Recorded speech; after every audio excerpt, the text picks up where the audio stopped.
Hundreds of years ago, the Sultan Ghiyasuddin Azam Shah ruled the land in the eastern province of Bengal. His capital was Sonargaon.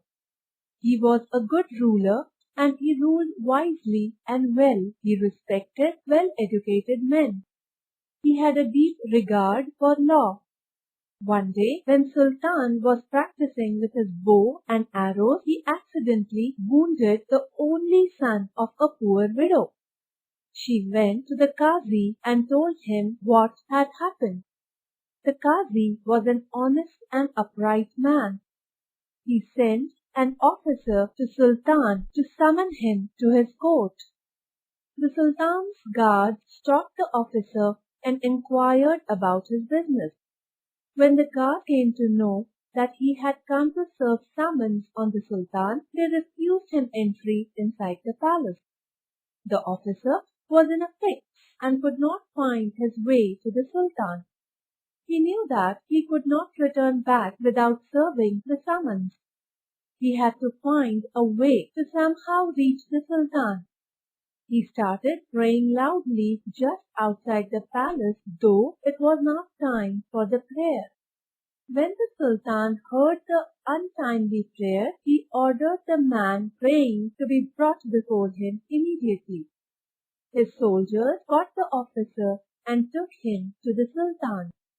The officer was scared, but with all courage he explained why he had called for Azam the prayer. The Sultan read the summons and told the officer to go back to the Qazi and tell him that he would appear in Qazi's court the next day. The next day, Sultan got ready with a sharp sword hidden in his robe and appeared in the courtroom. The Qazi was sitting on his place of high seat of honors. Then the trial began. The widow presented her complaint. Qazi addressed Sultan that he is guilty of causing death of only son of the poor widow, and according to law, he ordered Sultan to pay a fine without delay. The Sultan accepted and apologized to the widow.